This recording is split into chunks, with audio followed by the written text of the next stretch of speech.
In this lesson, we're going to study electrophilic addition reactions of alkenes. Alkenes contain one or more carbon-to-carbon double bonds, and a double bond is made of a sigma bond and a pi bond. So in this illustration, the sigma bond is the pair of electrons directly between the two carbon nuclei.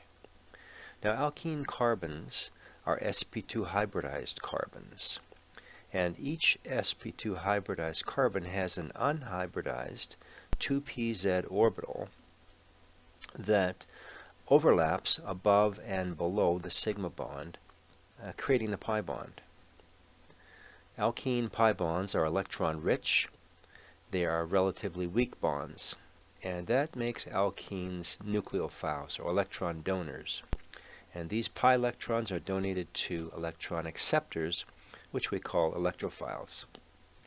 So here is the generic reaction mechanism of a nucleophile with an electrophile. We show an arrow starting at the nucleophile, at the electron donor, and pointing towards the electron acceptor, the electrophile. We use a full arrowhead indicating a pair of electrons is transferred. The result is a covalent bond between the nucleophile and the electrophile.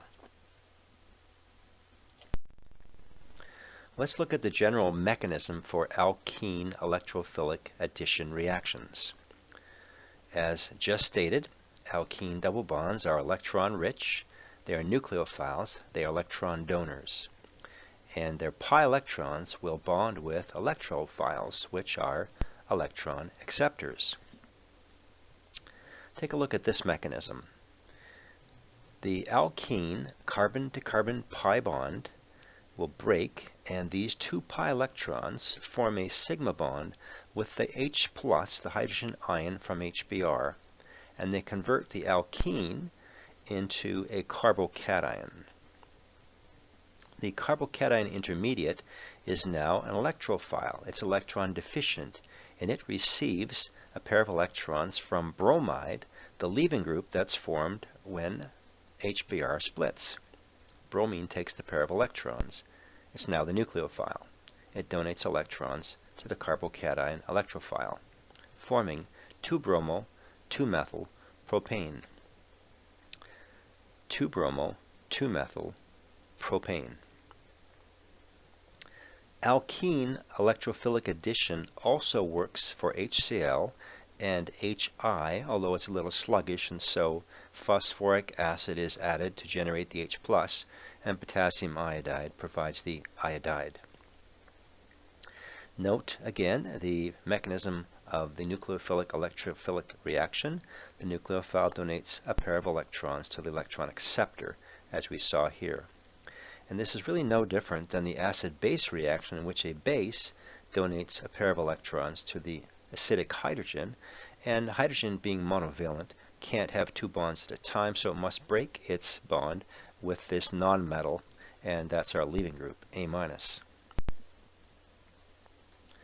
Now, in this example, 2-bromo, 2-methyl propane is the only product formed, and we'll look at that next. So this is the orientation of electrophilic addition reactions. It's so predictable, it's so repeatable that it's a rule. It's Markovnikov's rule.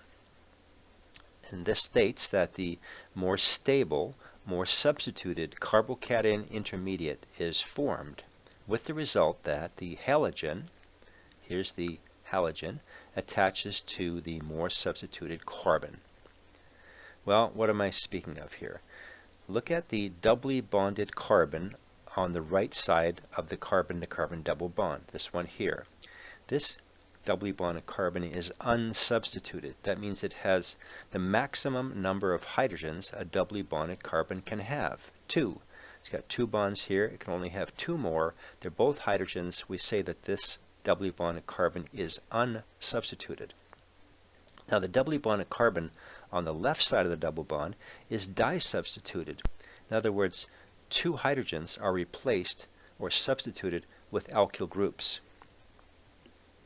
So the intermediate carbocation that forms here is a tertiary carbocation because it is bonded to 3 alkyl groups, 1, 2, and 3. This is a tertiary carbocation. And 2-bromo, 2-methylpropane is the only product. Let's look further.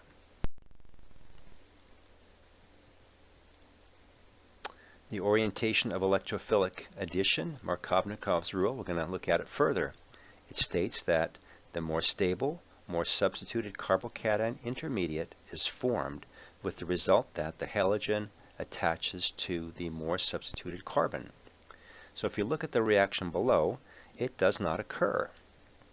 In this reaction, notice that the hydrogen ion is adding to this carbon, the doubly bonded carbon on the left, which is more substituted. And that would produce a primary carbocation on the right. And this doesn't occur, and therefore 1-bromo, 2-methylpropane is not formed.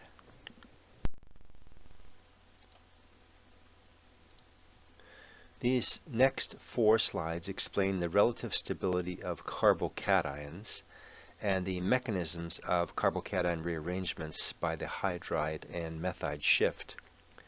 So this material is essential for understanding electrophilic reaction mechanisms. However, these same 4 slides are presented in the video Alkenes Preparation Reactions. And so if you've already studied this content in that video, you may want to skip the next 4 slides and move directly to slide 10.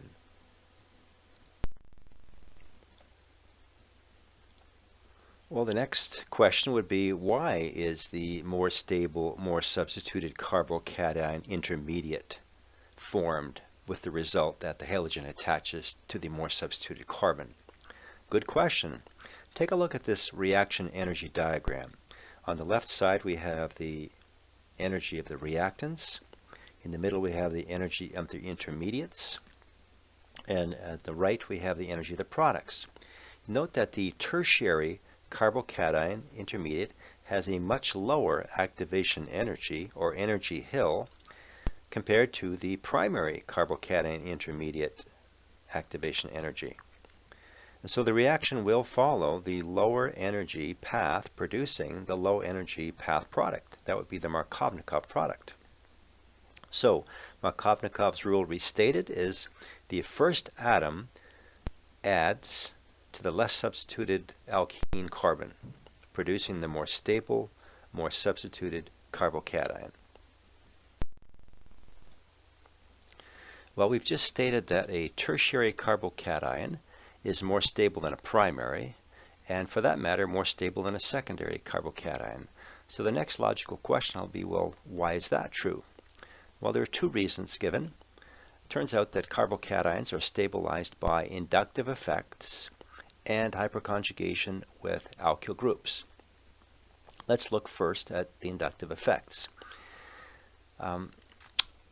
Alkyl groups, whether they methyl, ethyl, propyl, whatever they are, will donate electron density or shift electron density through their sigma bond, carbon to carbon sigma bond, toward the electron deficient carbocation, in much the same way that a more electronegative atom will draw electron density from the atoms it's bonded to. And if you think about Linus Pauling's electronegativity values, a neutral carbon is given a electronegativity value of 2.5, and a carbocation has to be more electronegative, whether it's 2.6 or 2.7. It definitely is more electronegative than a neutral carbon, and so it would, in fact, hog or draw some electron density from the alkyl groups through the carbon-to-carbon sigma bond, the inductive effect. The other rationale is hyperconjugation. So recall that a carbocation has an unhybridized, empty 2pz orbital, ready to accept electrons. Now, at least one of the 3 carbon to hydrogen sigma bonds in any alkyl group would be aligned and overlap slightly with this empty 2pz orbital, and therefore could donate some electron density, kind of like resonance, into this empty 2pz orbital. And the more alkyl groups you have attached to the carbocation, the more hyperconjugation can occur. So it's an observed fact that tertiary carbocations with 3 alkyl groups attached to the carbocation are more stable than a secondary carbocation with 2 alkyl groups attached to the carbocation. In turn, more stable than a primary carbocation with only 1 alkyl group attached.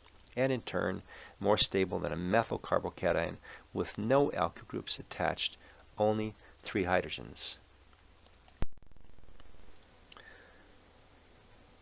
Carbocation rearrangements. Well, during reactions, carbocation intermediates may rearrange to form more stable carbocations.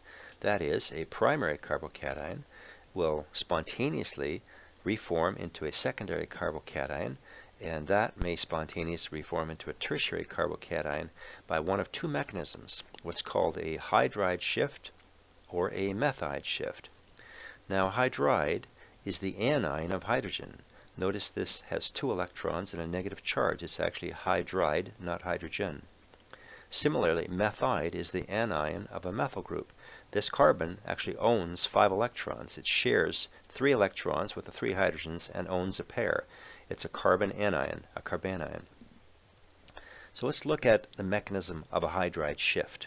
Here I have 3-methyl, 1-butene. Here's our nucleophile in the alkene pi bond, and here's the electrophilic part, the hydrogen in HCl. Now the hydrogen ion will add to the less substituted carbon, Markovnikov's rule, producing the more stable, more substituted carbocation. This is a secondary carbocation. And the leaving group, chloride, is a fair nucleophile, and upon collision with a very good electrophile, all carbocations are good electrophiles, it will instantly bond and produce this product, which would be 2-chloro, 3-methyl, butane.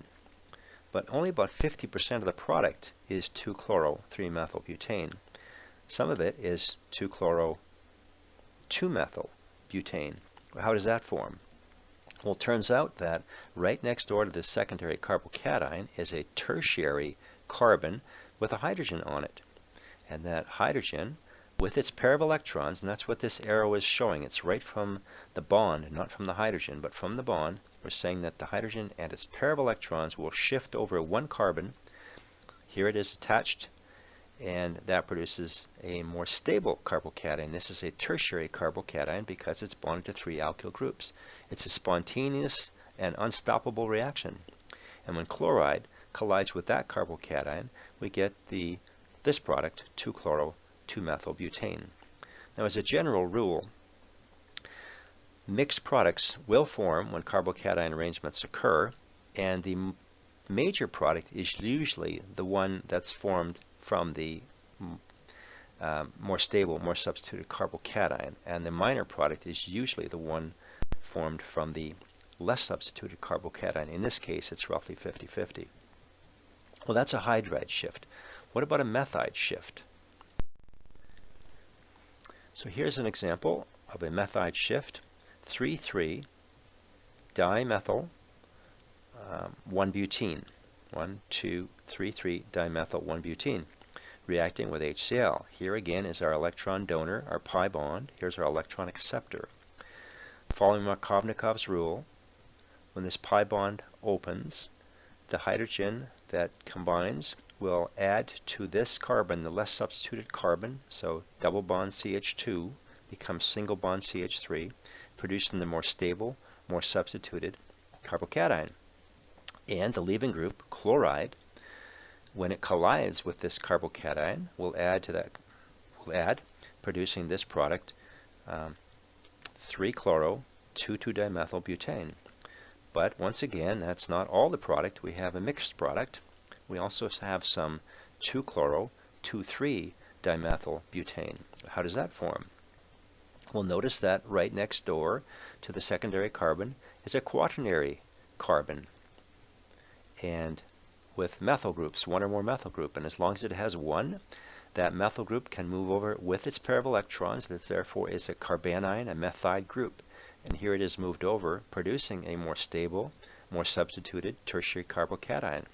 When chloride collides with it, we're going to get addition at this spot, producing 2-chloro, 2-methyl butane. Again, the major product is usually the one formed from the more stable, more substituted carbocation. All right, it's your turn. Draw a mechanism for the formation of 1-bromo, 1-ethyl cyclohexane from vinyl cyclohexane with HBr. Let's walk through the mechanism. Recall that the alkene is the electron donor, the nucleophile. The hydrogen will be our electron acceptor, the electrophile.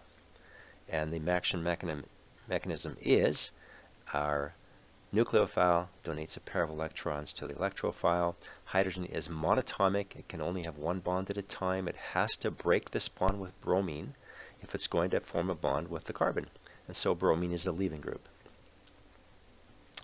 That would produce this product. Notice it follows Markovnikov's rule. The hydrogen will add to the less substituted carbon, the double bond CH2 becomes single bond CH3 because that produces the more stable, more substituted secondary carbocation rather than a primary carbocation had the hydrogen added here. That would produce a primary carbocation. Not going to happen. Well, let's continue with this carbocation. By means of a hydride shift, right next door we see a tertiary carbon with a hydrogen on it. Will produce a more stable carbocation, which is a tertiary carbocation. Now, the leaving group, bromine, becomes bromide. That's now a nucleophile. By the way, it's a good nucleophile, and here's a good electrophile. All carbocations are good electrophiles. And the reaction mechanism is nucleophile to electrophile, producing our product 1-bromo, 1-ethyl cyclohexane. And that's the major product. Now, there will be a smaller quantity of 1-bromo ethyl cyclohexane. This is a complex substituent. It needs to be put in brackets. 1-bromo ethyl cyclohexane. Well, how would that form? What would form if the bromine collided with this secondary carbocation before it had time to rearrange by the hydride shift? And that isn't much time. It's almost instantaneous, and so very little product is formed from the less substituted, less stable carbocation, and the major product arises from the more substituted, more stable carbocation intermediate. All right, let's look at alkene halogenation next. So here, chlorine and or bromine in nonpolar solvents like dichloromethane, carbon tetrachloride, or chloroform add quickly. Now, iodine adds rather poorly. It's endothermic, and fluorine is explosive and will substitute as well as add, so typically this is not done.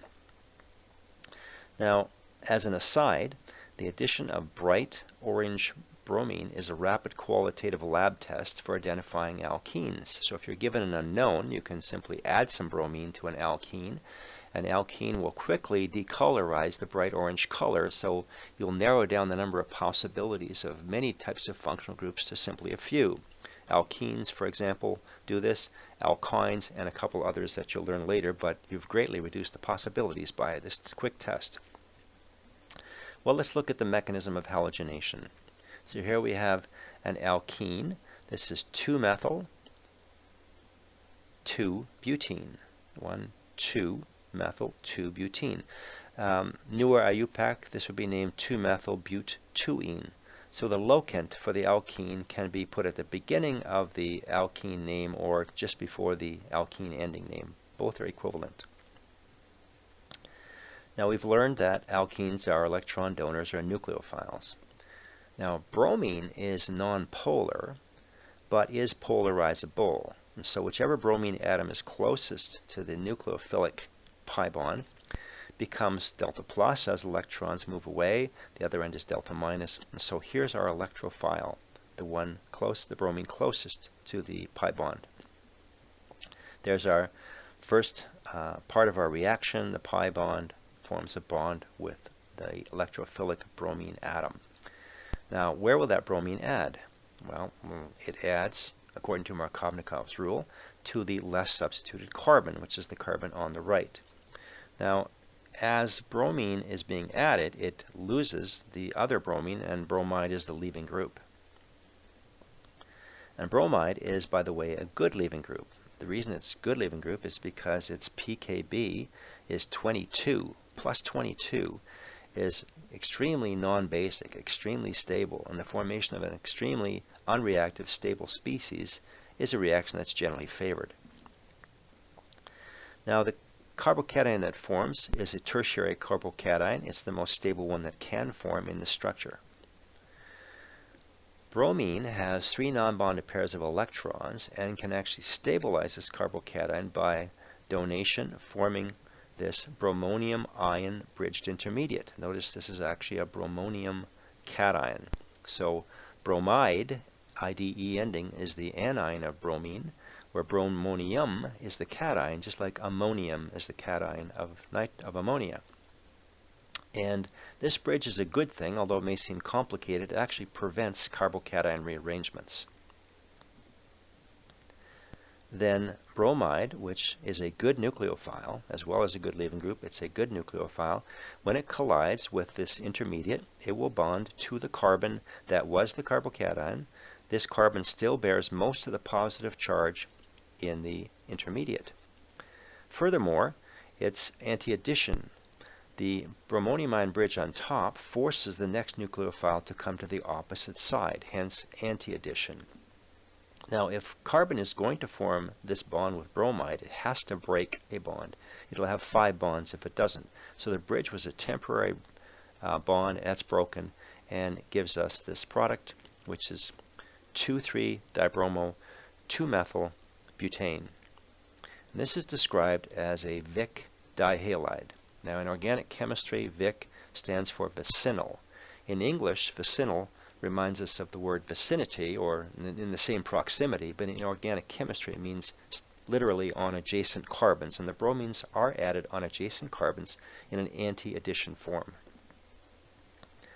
So the intermediate is a cyclic halonium, chloronium, or bromonium bridge in which all carbon and halogen atoms have an octet in here, and that's more stable than having a carbocation with only 6 valence electrons, an incomplete octet.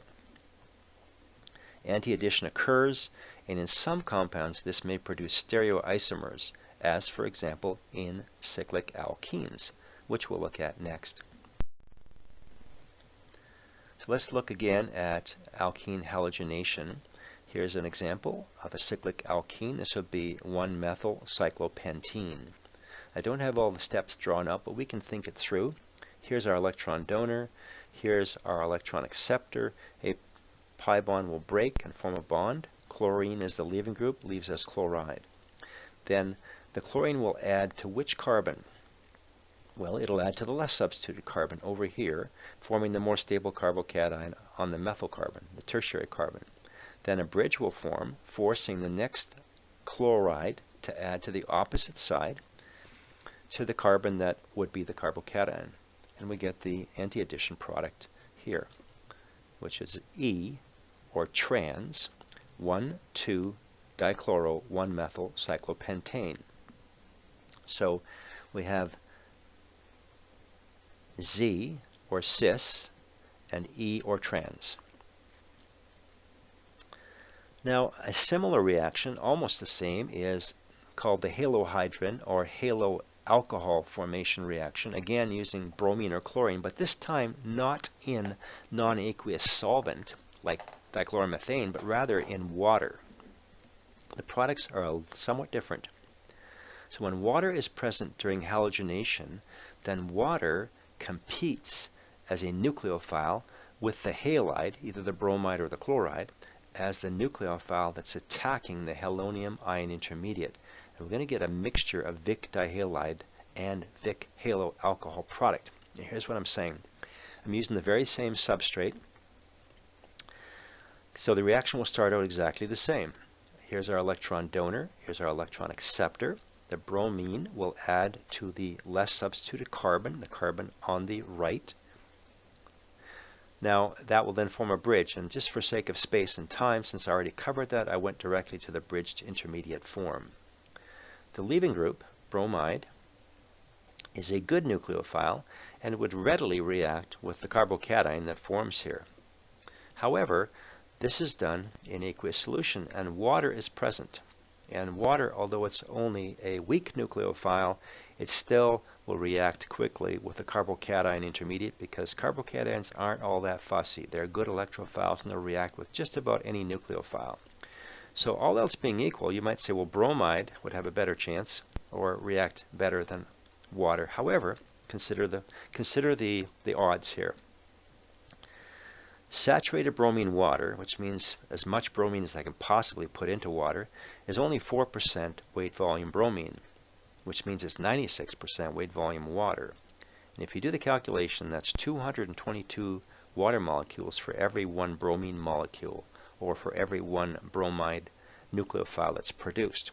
So what are the odds of a bromide striking the carbocation intermediate before water? Well, pretty slim, aren't they? And in the case of chlorine is even worse, because saturated chlorine water is 1.5% weight volume chlorine, which means that's 98.5% weight volume water. And if you work that on a molar basis, you'll find that that's 262 water molecules for every one chlorine molecule, or for every one chloride nucleophile produced. So again, by sheer statistics, sheer probability, what are the odds of a chloride striking the intermediate before water? Well, very slim. In fact, it's mostly water that will react. And again, it's the nucleophile striking the electrophile. The bridge has to break. Carbon can't have 5 bonds at a time. This produces a somewhat more stable intermediate species, but still not something that could be recovered. More water molecules present, there's lots present, will deprotonate this and give us the final neutral, stable alcohol product, and a little dihalide. So we do get mixed products, mostly the halo alcohol and some dihalide. Where do you get the dihalide from? Well, whenever bromide happens to strike before hot water, then you will get dihalide, but again, it's a small proportion.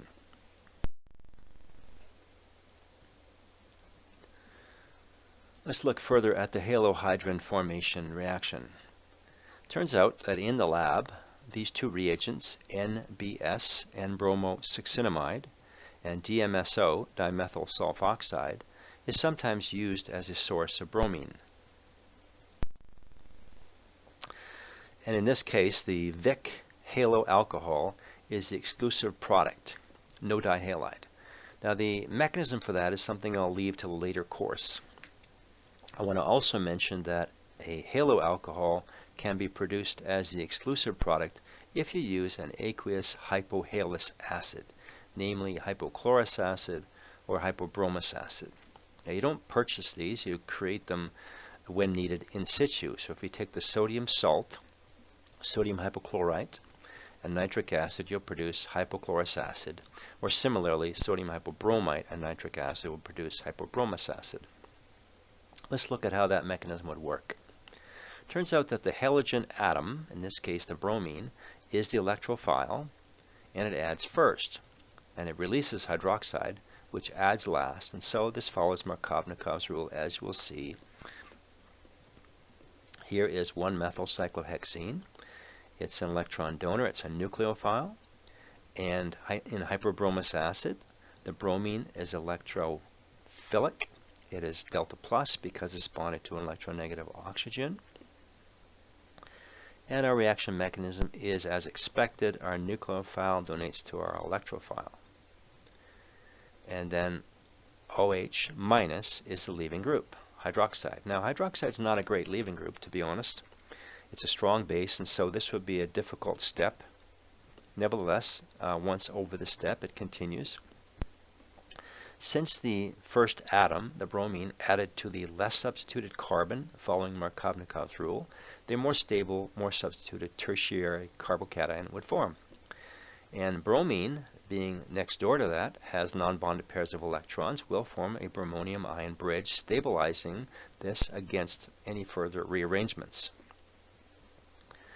Now the hydroxide, which is a good nucleophile, will collide eventually with the carbocation from the opposite side of the bridge. The bridge has to break. If this bond is going to form, then one of these has to break. Carbon can only have 4 bonds, producing our product E, or trans 2-bromo 1-methyl cyclohexanol. And that is the exclusive product when you use the hypohalous acid. Let's have a brief recap of the Alkene Electrophilic Addition Reactions that we've studied to this point. We looked at halogenation of an alkene using bromine or chlorine in a non-aqueous, non-polar solvent such as dichloromethane. In the halogenation reaction, a halonium ion bridge formed, and this intermediate forced that anti-addition, producing an anti or perhaps trans Vic dihalide. The non-bonded electrons of the halogen stabilize the carbocation intermediate and prevent carbocation rearrangements. Next, we looked at hydrohalogenation or halohydrin formation, essentially the same process as halogenation, but in this case water is present. This also forms an anti-Vic haloalcohol, again without carbocation rearrangement, but mixed products result. Next, we looked at hydrohalogenation or halohydrin formation using sodium hypobromite or sodium hypochlorite in aqueous solution, and this produced the Vic haloalcohol as the exclusive product, and again without carbocation rearrangement. Well, the next reaction we're going to look at is actually an acid catalyzed hydration. That is, the addition of water. We'll be adding H plus and OH minus on adjacent carbons. But in this case, no halonium ion bridge can form, and so be forewarned, carbocation rearrangements may occur.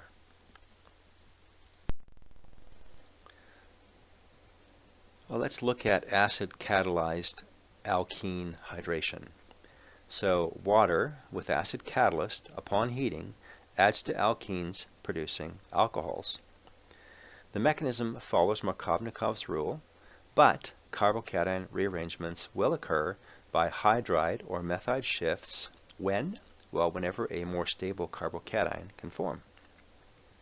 So here's the mechanism. I'm going to start with propene, which is our nucleophile, and sulfuric acid and water. Now, water will not react with the alkene. Alkenes are weak nucleophiles. Water is a very weak electrophile. They'll never react. With the addition of an acid catalyst like sulfuric or phosphoric acid, sulfuric acid is a strong acid, pKa -3. It'll certainly protonate this weak base, producing some hydronium ion. The hydronium ion is a good electron acceptor, and it's the species that would react with our weak nucleophile, the propene. Now, the bisulfate will certainly further react in water to produce hydronium ion, but it's irrelevant here. We have some hydronium to start the reaction. How does that reaction work? Well, our nucleophile, the pi bond, breaks and forms a bond to any one of these three equivalent hydrogen ions. And it's a hydrogen ion because the pair of electrons remain behind, forming a water molecule. Now, where does the hydrogen ion add? Well, it follows Markovnikov's rule. It adds to the double bond CH2, producing single bond CH3, producing the more stable, more substituted secondary carbocation. That can't rearrange to anything more stable, so we'll continue here. Water is our weak nucleophile, but all carbocations are good electrophiles, so they will react immediately on contact, producing this somewhat more stable but still reactive intermediate. It's protonated.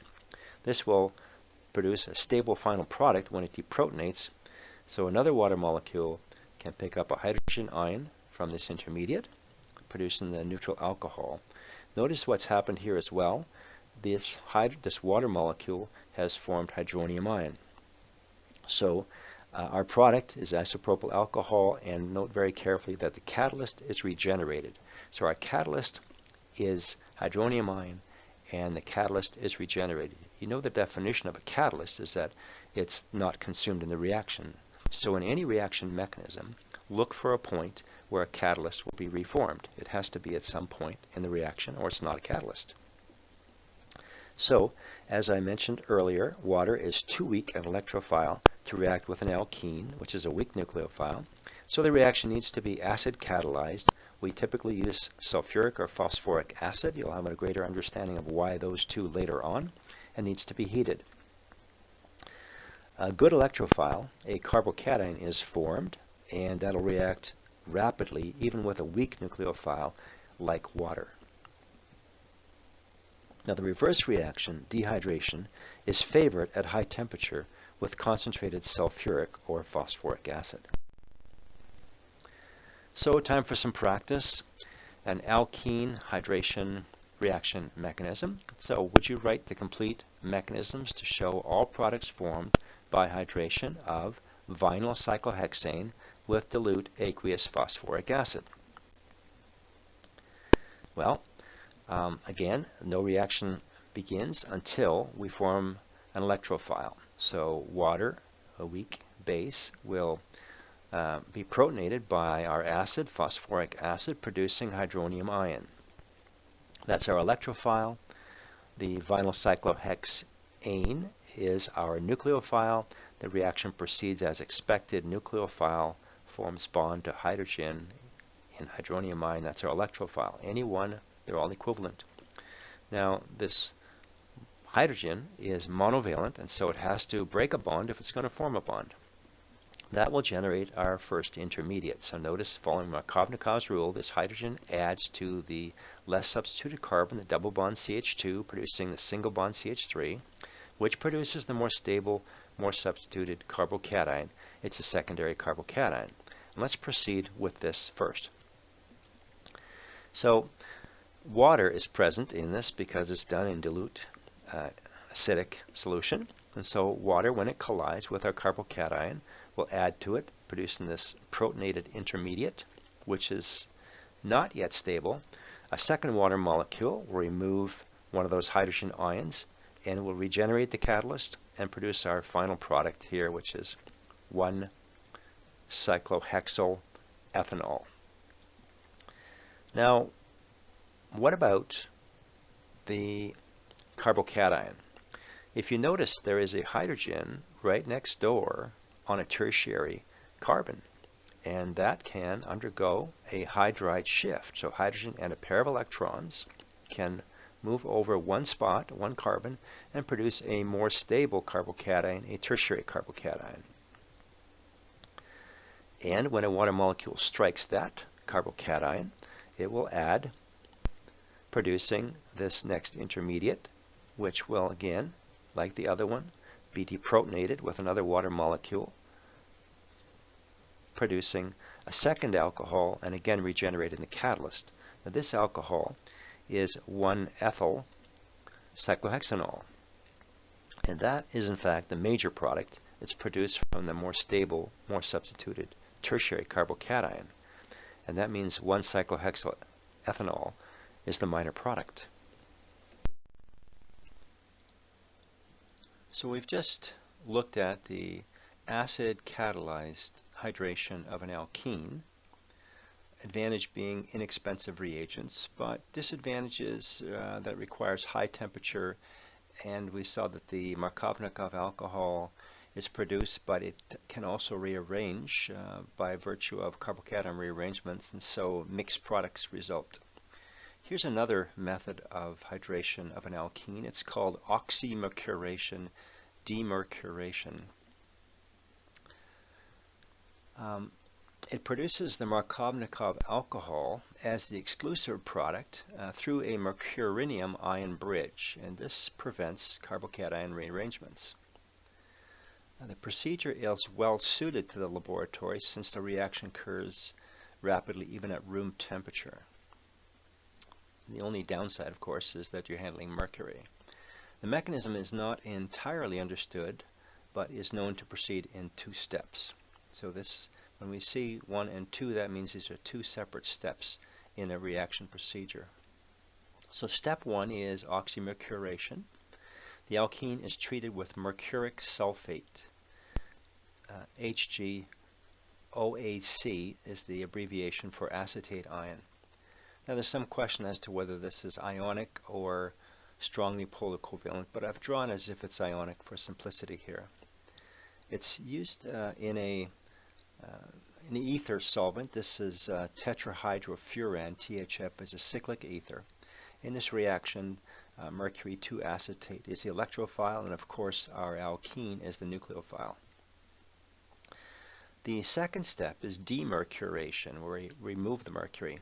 So after 2 to 10 minutes of oxymercuration, solid sodium borohydride, NaBH4, is added and the alcohol is produced. So it is a hydration reaction. Sodium borohydride is a reducing agent. The overall effect is the hydration, that is the addition of water to the alkene, producing a Markovnikov alcohol, and we'll see that hydrogen and hydroxide are indeed added across the pi bond. So let's take a look at the mechanism of the Oxymercuration-Demercuration reaction. And it follows all of the same principles we've thus far learned. So we have a nucleophile, that's our alkene. This alkene is vinyl cyclohexane. Our electrophile is the mercury +2 ion.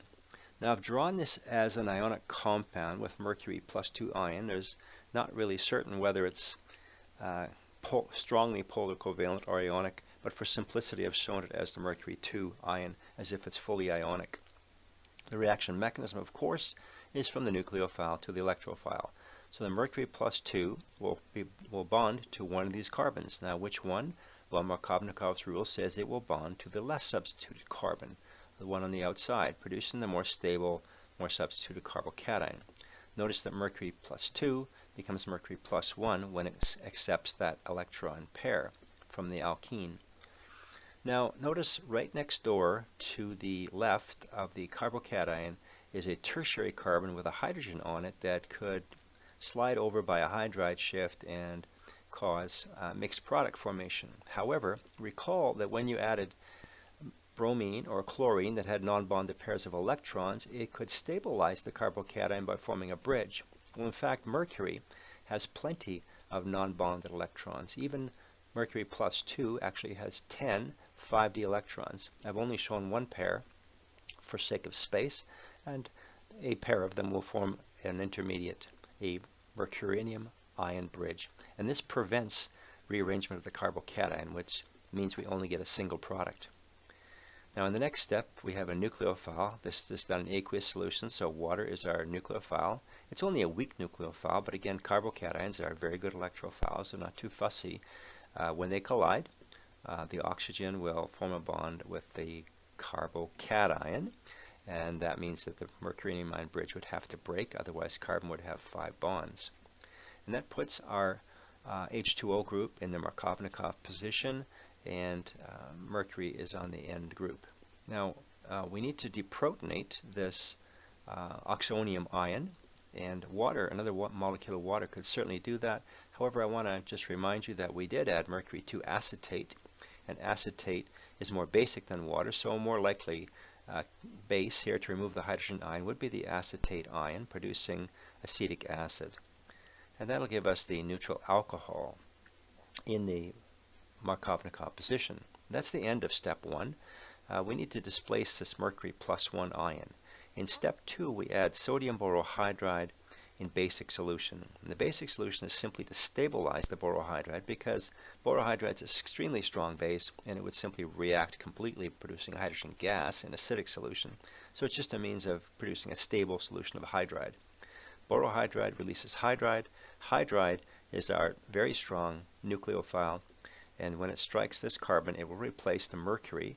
Notice that mercury started out as +2, it became +1, it leaves as elemental mercury, and you'll actually see elemental mercury in the bottom of the reaction flask. And that'll give us our final product, which is 1-cyclohexyl ethanol. Now this last step of the reaction, the displacement of mercury with hydride, is actually uncertain. It's thought that perhaps this proceeds by some type of free radical mechanism, but it's not really known, so I've simply drawn as a substitution reaction, which is something we've looked at already.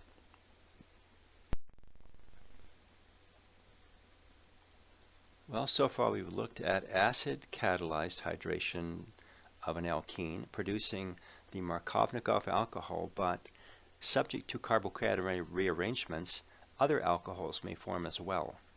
Next we looked at the Oxymercuration-Demercuration process, which produced the Markovnikov alcohol exclusively.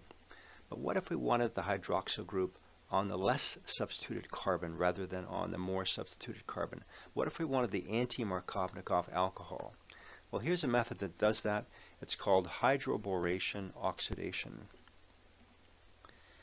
So this method of hydration of alkenes produces the anti-Markovnikov alcohol, and it does so via a same-side or syn addition.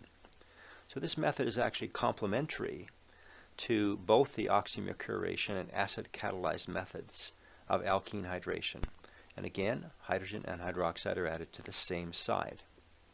It's a two-step process. In step 1, borane gas is dissolved in tetrahydrofuran solvent. Here's tetrahydrofuran. It's a cyclic ether. Is added, and this adds to the alkene double bond. In step 2, oxidation with hydrogen peroxide is carried out in basic solution. So here's how that works. Here's our alkene, our nucleophile, our electron donor. Now BH2 is definitely an electron acceptor. Do you know why? Well, it's only sp2 hybridized. It has an empty 2pz orbital. It has an incomplete octet, so it definitely is electron accepting. Now, when it adds to the pi bond, it does so in a specific manner. Notice how hydrogen will be adding to one of the alkene carbons, and the BH2 adds to the other alkene carbon. So BH3 breaks apart into hydrogen and BH2. But the orientation is important. Hydrogen is much smaller than BH2, and so it will fit into the more substituted site of the alkene carbon. BH2 being larger can only fit into the less substituted site. And in the second step, the addition of peroxide replaces the BH2 with a hydroxyl group. And so therefore the hydroxyl group is actually added to the less substituted carbon, and this we call the anti-Markovnikov alcohol. Furthermore, the hydrogen and the BH2, since they add to the same side, it's a syn stereochemistry. It's a syn addition producing the anti-Markovnikov alcohol. So let's get a little bit of practice with alkene hydrations. So here's a structure, vinyl cyclopentane. I'd like you to draw the products produced by hydration by the 3 different sets of reagents. I'm going to start in the top right-hand corner. So hydroboration oxidation, recall, produces exclusively the anti-Markovnikov alcohol, which means that the hydroxyl group adds to the less substituted carbon. Here's our first product, first and only product from this reaction, and that would be 2-cyclopentyl ethanol. So this is carbon 1, carbon 2 cyclopentyl ethanol.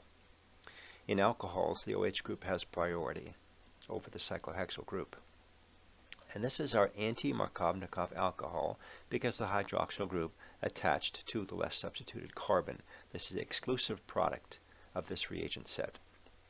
Okay, let's move to the left-hand side. Oxymercuration-Demercuration using mercury 2 acetate in tetrahydrofuran and water, followed by sodium borohydride in basic solution. Well, this is going to produce the Markovnikov alcohol, which will have the hydroxyl group on the more substituted carbon. This is 1-cyclopentyl ethanol. So this is carbon 1, so we have a cyclopentyl group on ethanol, 1-cyclopentyl ethanol. And this is the Markovnikov alcohol, the hydroxyl group added to the more substituted carbon. It's the exclusive product owing to the stabilization of the carbocation through the mercurinium ion bridge. Well, what if we use sulfuric acid and water? Well, in fact, we're going to get 2 products. The one on the left is 1-cyclopentyl ethanol, same as we saw up here, the Markovnikov product, but the one on the right is 1-ethyl cyclopentanol. So here's 1-ethyl, and this group is cyclopentanol. So 1-ethyl cyclopentanol, and this is formed after carbocation rearrangement. Mixed products result.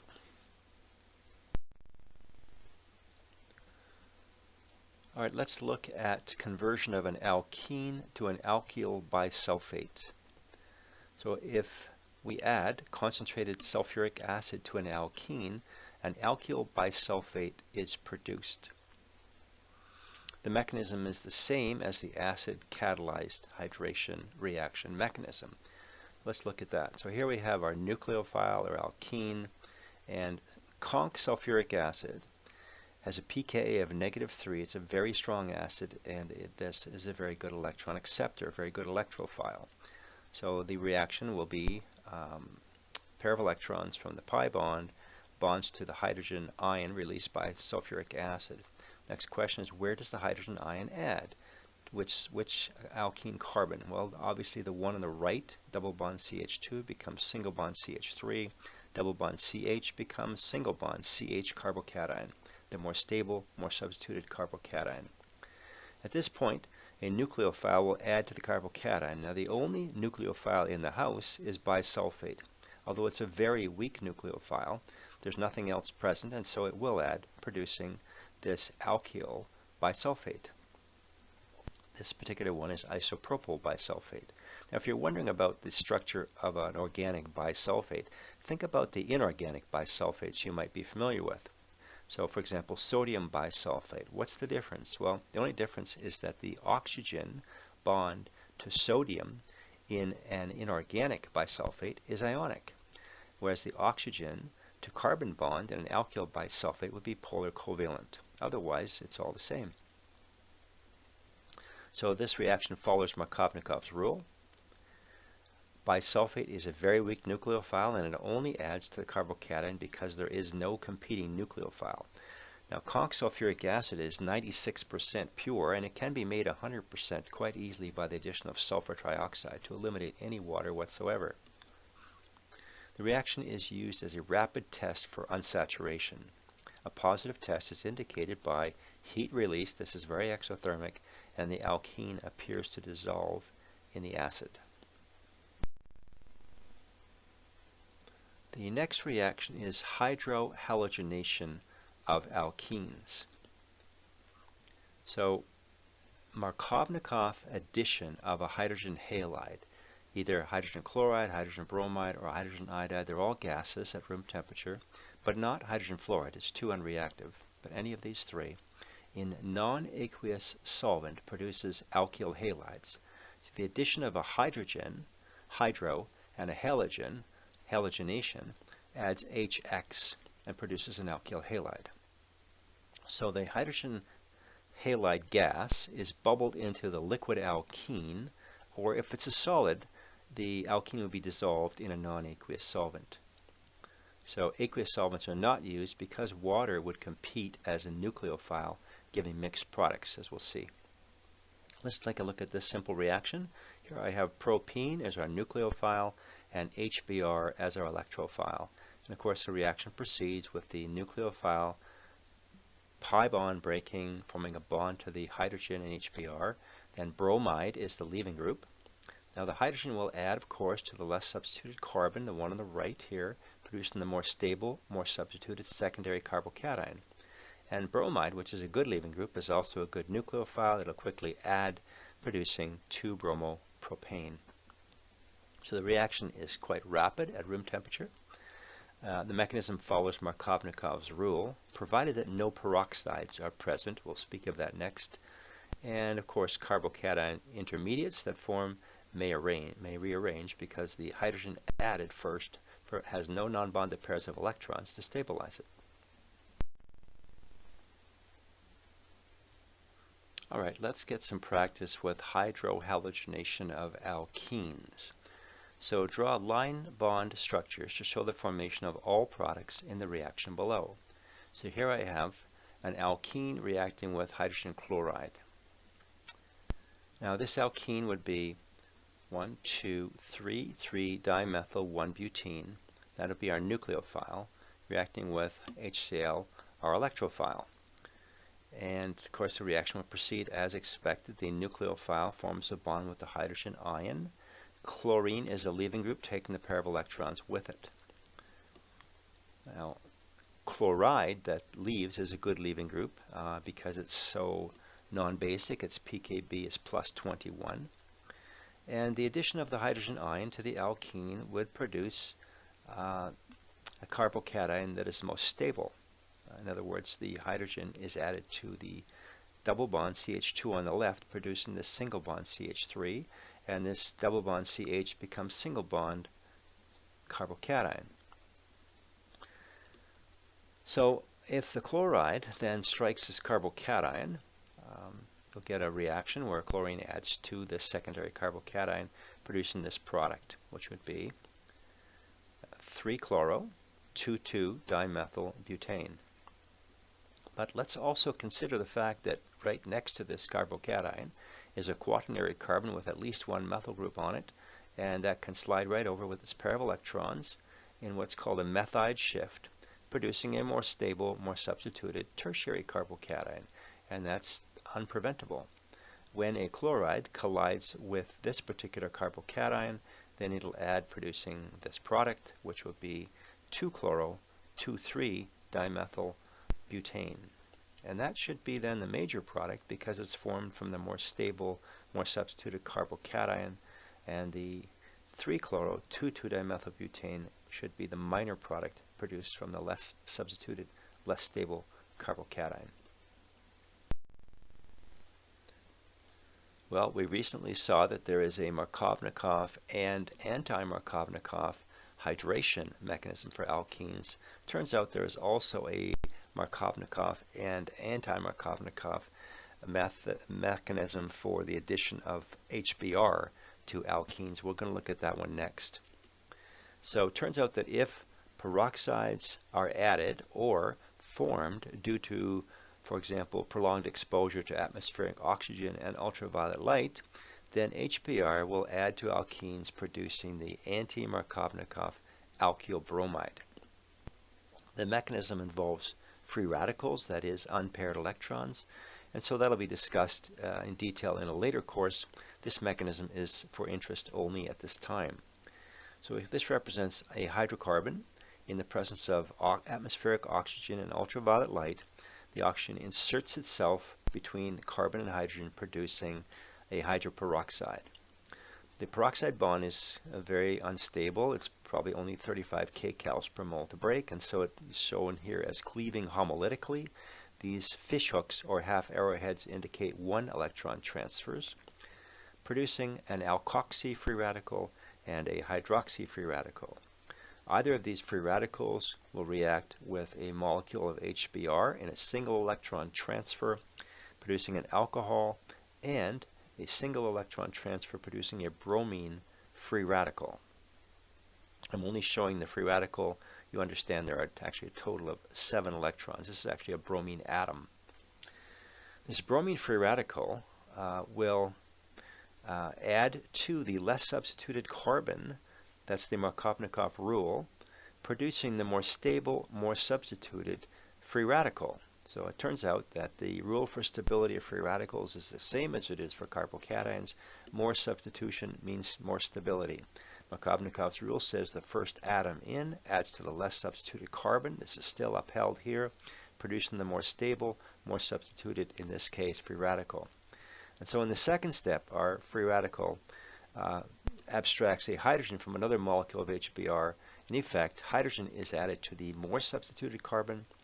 Bromine is added to the less substituted carbon. You get, in fact, the anti-Markovnikov alkyl bromide, in this case 1-bromopropane. So bear in mind this reaction only works with HBr, does not work with HCl or hydrogen iodide. All right, let's get a little practice with reacting alkenes plus hydrogen bromide. So here I have cyclohexylethene, or vinyl cyclohexane, whichever you wish, reacting with hydrogen bromide and peroxide. We're going to compare that to reacting with hydrogen bromide in a non-aqueous solvent, dichloromethane. Well, let's talk about the hydrogen bromide and peroxide first, since we just studied that. That's kind of an odd reaction. It's the Anti-Markovnikov addition, in which a bromine free radical is actually formed and adds first. Markovnikov's rule says the first atom always adds to the less substituted carbon, so bromine adds here, and then hydrogen adds here, giving us then this anti-Markovnikov alkyl halide. The name of this would be 2-bromoethyl cyclohexane. So my parent compound is cyclohexane, This is carbon 1, carbon 2. It's a 2-bromoethyl complex substituent, in parentheses, cyclohexane. If, however, we use hydrogen bromide in dichloromethane, then our nucleophile will bond first to the hydrogen ion of this acid. And of course, the hydrogen ion adds to the less substituted carbon, producing the secondary carbocation, the more stable one here, to which the leaving group bromide would add. So we're going to get some product with bromide here and hydrogen there. However, you must note that right next door to that secondary carbocation is a tertiary carbon with a hydrogen on it that can slide over by a hydride shift and will produce some carbocation here, a tertiary carbocation, and therefore some bromide will add here as well as here. We're going to have two different alkyl bromides produced. And here they are. So the one on top is the normal Markovnikov product, carbocation here, bromide adds. The second case here, this is the addition of bromide after rearrangement to the tertiary carbocation. The upper one is a 1-bromoethyl group, complex substituent in brackets. Parent name is cyclohexane. The one below is 1-bromo, 1-ethyl cyclohexane, not a complex substituent, rather two separate substituents on the same parent compound. So the Markovnikov product is the 1-bromoethyl cyclohexane. The 1-bromo 1-ethyl cyclohexane is the Markovnikov product rearranged by a hydride shift. And the 2-bromoethyl cyclohexane is the anti-Markovnikov product produced with peroxides present. So you'll be happy to know that those are all of the electrophilic addition reactions of alkenes that we will study in this first organic chemistry course. The principles in this lesson are used again later in the course and in subsequent organic courses. So make the time to review this lesson as often as needed until it becomes familiar. I suspect you're feeling overwhelmed, as many organic chemistry students have felt at this point. I want to encourage you not to give up. In my experience, most of us require several runs at this material, after which time it becomes more comfortable. In the next unit on the reactions of alkynes, you will see many of the same reactions occur in the same fashion as we saw with alkenes, and this repetition will reinforce your learning. There are several other related videos that you should watch. Intro to Organic Nucleophiles and Electrophiles, Polarizability and Efficiency of Leaving Groups, Alkenes Oxidation and Reduction Reactions, and Alkenes Preparations Reactions. So keep up the good work.